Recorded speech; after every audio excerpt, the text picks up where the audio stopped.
வணக்கம். மத்திய பிரதேச மாநிலத்தில் பார்த்தீங்கன்னா மழை, வெள்ளம், நிலச்சரிவுன்னு பயங்கரமாக ஒரு பெரிய பாதிப்பு ஏற்பட்டுருங்க. இதில் முக்கியமான ஒரு விஷயம் பார்த்தீங்கன்னா இந்த மேக வெடிப்பு அப்படின்னு ஒரு 24 மணி நேரத்தில் பார்த்தீங்கன்னா ஒரு 19 மேக வெடிப்பு அப்படி நடந்திருக்கு. மேக வெடிப்பு அப்படின்னு என்னன்னா மழை பரவலாக பொறுமையாக பெய்யாமல் மொத்தமாக பக்கெட்டு கவுத்துட்டு மாதிரி மொத்தமாக ஒரே இடத்துல கொட்டி தீர்த்து அது பேர் தாங்க மேக வெடிப்பு. இப்போ பக்கத்தில் இந்த மாதிரி தான் ஒரே இடத்துல மொத்தமாக கொட்டினாக்கும் அந்த ஆற்றுல வெள்ளம் பயங்கரமாக வர ஆரம்பிச்சிடும். கரையோரம் இருக்க பகுதிகளெலாம் வந்து அடிச்சுட்டு போயிட்டு வீடு எல்லாத்தையும் அடிச்சு நாசம் பண்ணிட்டு போயிடுது. இதில் முக்கியமாக மண்டி, குழு, மணாலி அப்படின்னு 3 பகுதி முக்கியமாக பாதிக்கப்பட்டிருக்கு. இதுவரைக்கும் 75 பேர் இறந்து போயிட்டாங்க, நிறைய பேர் காணாமல் போயிருக்காங்க அப்படின்னு சொல்லியிருக்காங்க. 250 ரோடு மேலே டோட்டலாக டேமேஜ் ஆயிருக்கு.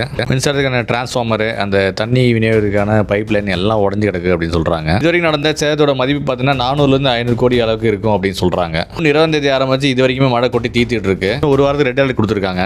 முக்கியமான பேரழிவில் மக்களுக்காக உதவி பண்ணிட்டு இருக்க அந்த தேசிய பேரிடர் மீட்பு படகுக்கு வந்து நம்ம ஒரு நன்றியை சொல்லிக்கணும். அந்த டைமில் முக்கியமாக பாதிக்கப்பட்ட பகுதியான மந்தியோட எம்பி கங்கனா ரணவத்தை வந்து பார்வையிட வந்திருக்காங்க. அவங்க வந்து பேட்டி கொடுக்கும்போது அவங்க பேசின விஷயம் சர்ச்சையை உண்டாக்கியிருக்கு. மக்களுக்கான நிவாரணத்தை பற்றி கேட்கும்போது என்கிட்ட கேபினெட்டும் இல்லை, எந்த ஃபண்டும் இல்லை அப்படின்ற மாதிரி சிரிச்சுட்டு சொன்ன விதம் வந்து கொஞ்சம் சர்ச்சையை உண்டாக்கியிருக்கு. இந்த வார்த்தைகளை தவிர்த்துக்கலாம்னு எனக்கு தோணுது. இந்த இயற்கை பேரழிவுக்கு முக்கியமான காரணம் பருவநிலை மாற்றம். நம்ம ஊரில் மட்டும் இல்லை, சைனா, மெக்சிகோட ரீசன் நிறைய வெள்ளம் வந்துச்சு. இந்த 2025 இன்னும் என்னென்னலாம் பண்ண காத்திருக்கோ தெரியல.